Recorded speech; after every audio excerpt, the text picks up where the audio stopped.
Hi, for today's What's It, we're going to show you what is a cast-on rag. This is actually a very small one, but I think it works better for the video. Okay, so what is a cast-on rag?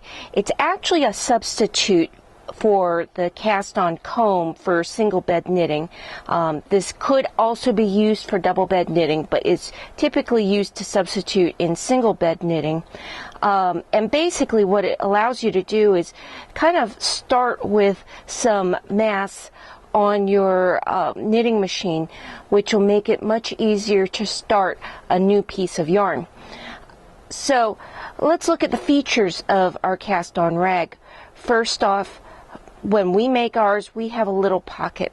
This pocket is so that we can insert our PVC pipe weights, and this allows us to get even weighting across the work like this. Okay, then we have this little area here. That's just to give a little distance between the pipe and the knitting.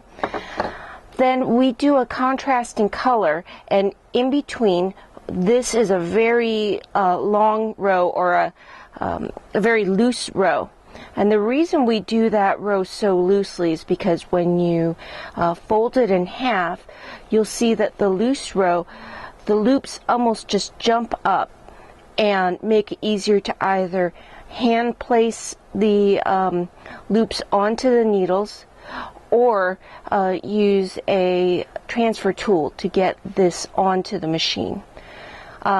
This little colored piece here, that's not just a scrap of yarn, that's to mark the center. So basically it's telling me to start with needle number 1 on the left and going in this direction, needle number 1 on the right and going in this direction. That way it'll hang roughly in the center, and my PVC pipe weight will allow for even distribution across the work. So in conjunction with the cast-on rag, we always use this, which is Ravel Cord. This is actually drapery cord. They use it to make mini blinds and sometimes in Roman shades, but typically this is used in mini blind construction.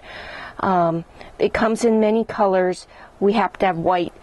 It's actually very inexpensive. You can buy it as Ravel Cord, but this is the one we really like.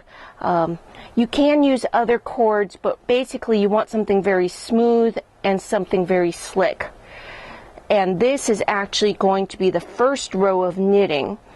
Then you'll do your cast on with your main yarn, and when you're done, this will pull out, separating your cast on rag from your knitting.